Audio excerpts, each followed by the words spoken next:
Hello friends, welcome to our channel. இந்த வீடியோவில் மகா சிவராத்திரியை பற்றியும் அதுக்கு பின்னாடி இருக்கக்கூடிய கதை என்ன, வரலாறு என்னன்னு பார்க்கலாம் வாங்க.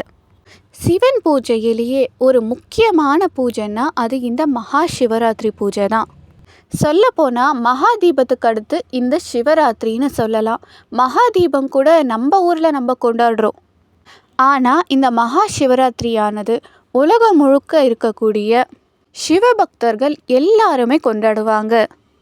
சரி, இப்போது இந்த மகா சிவராத்திரி அன்னைக்கு ஏன் நம்ம சிவனை வழிபடணும், இதுக்கு பின்னாடி இருக்கக்கூடிய கதை என்ன, வரலாறு என்னன்னு பார்க்கலாம் வாங்க. அதுக்கு முன்னாடி நம்ம சேனலை இன்னும் சப்ஸ்கிரைப் பண்ணாமல் இருந்தீங்கன்னா சப்ஸ்கிரைப் பண்ணி வச்சுக்கோங்க. கூடவே பெல் ஐக்கானை கிளிக் பண்ணி வச்சுக்கோங்க. அப்போ தான் நம்ம போடுற வீடியோ உங்களுக்கு நோட்டிஃபிகேஷனாக வரும். சரி வாங்க, இப்போ கதை என்னன்னு பார்க்கலாம். அமிர்தத்தை எடுக்க தேவர்களும் அசுரர்களும் பார்க்கடலை கடைஞ்சாங்க.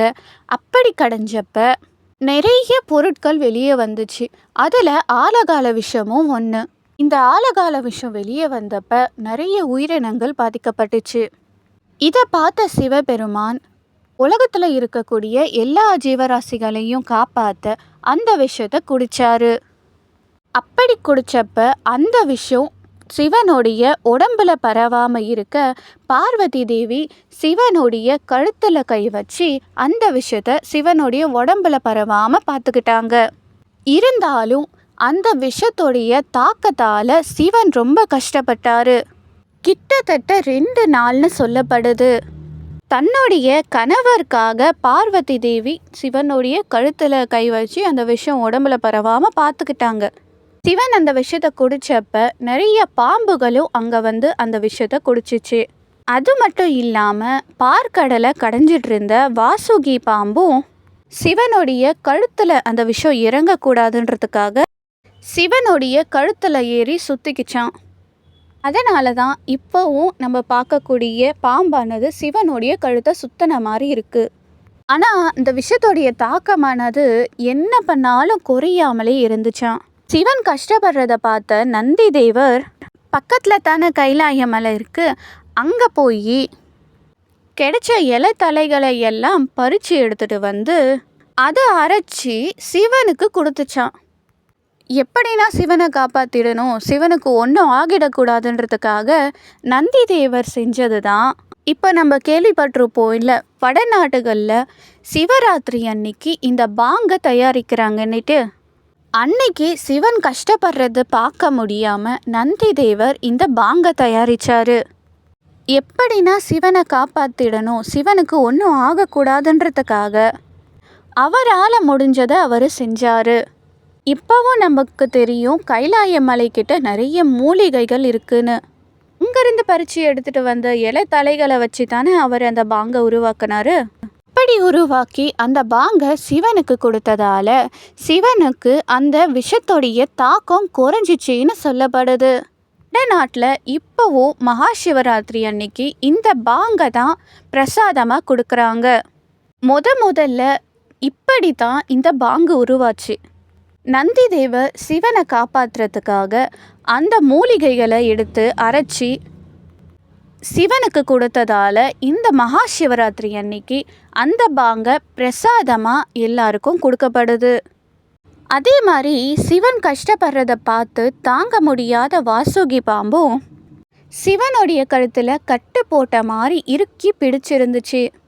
இந்த ஆலகால விஷத்தை குடித்ததால சிவனுடைய தொண்டையில் பயங்கரமான எரிச்சல் ஏற்பட்டுச்சு. சிவன் இப்படி கஷ்டப்படுறத பார்த்த வாசுகி பாம்பும் இந்த வில்வ இலையுடைய கதையை பற்றி நம்ம கேள்விப்பட்டிருப்போம். பார்வதி தேவியுடைய வேர்வை துளிகளில் இருந்து இந்த வில்வ இலை பிறந்துச்சு. இந்த வில்வ இலைக்கு உஷ்ணத்தை குறைக்கக்கூடிய ஆற்றல் அதிகமாகவே இருக்குது. அதனால் வாசுகி பாம்பும் இந்த வில்வ இலையை எடுத்துட்டு வந்து சிவனுக்கு கொடுத்துச்சு. இந்த வில்வ இலையை சாப்பிட்டதால சிவனுக்கு அந்த எரிச்சல் குறைஞ்சிச்சின்னு சொல்லப்படுது. அதனால தான் இந்த வில்வ இலையானது சிவனுக்கு மிகவும் பிடிச்ச இலைன்னு சொல்லப்படுது. வில்வ இலை இல்லாத சிவன் பூஜை பயன்படாதுன்னு சொல்லுவாங்க. அப்படின்னா சிவன் பூஜையில் ஒரே ஒரு வில்வ இலையாச்சு கண்டிப்பாக இருக்கணும்னு சொல்லுவாங்க. சிவனுடைய உடம்புல இருந்த விஷமெல்லாம் ஒன்றா சேர்ந்து ஒரு காயாக சிவனுடைய நெஞ்சிலிருந்து பிறந்தது தான் இந்த ஊமற்றங்காய்னு சொல்லப்படுது. அதனாலேயே சிவனுக்கு பிடிச்ச பூக்கள் காய்களில் இந்த ஊமற்றங்காயும் ஊமற்ற பூவும் இருக்குன்னு சொல்லப்படுது. இது 2 நாட்களாக நடந்துச்சின்னு சொல்லப்படுது. புராண கதைகளில் 1.5 நாள் இல்லை 2 நாள் அப்படின்னு சொல்லப்பட்டிருக்கு. பார்க்கடல்ல இருந்து வெளியே வந்து விஷத்தை குடித்த சிவன் அவரை காப்பாற்ற பார்வதி தேவியாகட்டும், நந்தி தேவராகட்டும், வாசுகியாகட்டும், தன்னை சுற்றி இருந்த தேவர்களை விடுங்க, சிவன் மேல் கொண்ட பக்தியிலையும் பாசத்திலையும் அன்பலையும் அதோடைய வழிபாடு தான் சிவனுக்கு அன்னைக்கு அவங்க செஞ்ச அந்த தொண்டுகள். சிவனை எப்படியாச்சும் காப்பாற்றிடணுன்றதுக்காக அவங்க செஞ்ச முயற்சிகள், அதை நினைவு கூட்டுற விதமாக தான் இன்றைக்கி நம்ம மகா சிவராத்திரியை கொண்டாடுறோம். அதே மாதிரி அந்த நாளில் சிவன் தூங்காமல் விழிச்சிருந்திருக்காரு. இந்த நாளில் நம்ம சிவனை வழிபட்டால் நம்ப வைக்கக்கூடிய வேண்டுதலானது கண்டிப்பாக நிறைவேறும்னு சொல்லப்படுது. எல்லா மாதங்களுக்கும் ஒரு சிவராத்திரி கண்டிப்பாக வரும். ஆனால் வருஷத்தில் ஒரே முறை வரக்கூடிய இந்த மகா சிவராத்திரி அன்னைக்கு நம்ம விரதம் இருந்து கண் விழித்து சிவனை வழிபட்டால் 12 சிவராத்திரிகள் விரதம் இருந்து சிவனை வழிபட்ட பலன் இந்த ஒரே நாளில் கிடைக்கும்னு சொல்லப்படுது. அது மட்டும் இல்லாமல் கரெக்டாக ஒரு 12 to 12:30 இந்த டைம்குள்ளே கண்டிப்பாக ஒரு ஆற்றலை நம்மளால் உணர முடியும். எப்போவும் இந்த ஆற்றல் அமாவாசை பௌர்ணமி அன்றைக்கி தான் அதிகமாக இருக்கும்னு சொல்லுவாங்க. நம்ம திருவண்ணாமலை கிரிவலம் வரோம்ல, அப்போ இந்த தீட்டா வேவ்ஸ் அதிகமாக இந்த மலை மேலே விழறதால தான் இங்கே நிறைய ஞானிகளும் சித்தர்களும் வாழறாங்கன்னு சொல்லப்படுது. ஏன்னா இந்த மலையில் அந்த வேவ்ஸ் அதிகமாக ஈர்க்கப்படுதுன்னு சொல்லுவாங்க. ஆனால் கரெக்டாக இந்த மகா சிவராத்திரி அன்னைக்கு இந்த வேவை எங்கே இருந்தாலும் நம்மளால் உணர முடியும். முடிஞ்ச அளவுக்கு நம்ம வீட்டுக்கு வெளியே ஒரு விட்ட வெளியாக இருக்கிற இடத்துல தரையில் இந்த வேவை அதிகமாக உணர முடியும். இந்த மகா சிவராத்திரி அன்னைக்கு சத்குரு ஈஷாவில் இதை அதிகமாக பண்ணி பார்த்துருப்போம். ஏன்னா இந்த கரெக்டாக அந்த 12 மணிக்கு ஸ்டார்ட் பண்ணுவாங்க. ஒரு அரை மணி நேரம் இதை கண்டிப்பாக அந்த மெடிடேஷன் கண்டிப்பாக அந்த டைமில் செய்வாங்க. நம்ம எங்கே இருந்தாலும் அட்லீஸ்ட் அந்த டைமுக்கு கண்டிப்பாக இந்த மெடிடேஷனை எல்லாரும் ட்ரை பண்ணி பாருங்கள். கண்டிப்பாக அதை ஃபீல் பண்ண முடியும். முடிஞ்ச அளவுக்கு சுற்றி எந்த சத்தமும் இல்லாமல் அமைதியான இடமா பார்த்து நீங்கள் மெடிடேஷனை பண்ணுங்கள். கண்டிப்பாக அதை உணர முடியும். மற்ற நாட்கள்லையும், அதாவது இந்த அமாவாசை பௌர்ணமி அன்னைக்கும் இதை உணர்ந்துருக்கலாம். ஆனால் கண்டிப்பாக இந்த மகா சிவராத்திரி அன்னைக்கு இருக்கக்கூடிய அந்த ஃபீல் இந்த சிவனை உணர்தல்னு சொல்லுவாங்கல்ல, நம்ம சிவனை உணரலாம் அப்படின்ட்டு அதை அட்லீஸ்ட் ஒரு 1% ஆச்சு கொஞ்சம் நம்மளால் ஃபீல் பண்ண முடியும். ட்ரை பண்ணி பாருங்கள். ஸோ இதுக்கடுத்தும் நிறைய கதைகள் சொல்லலாம்.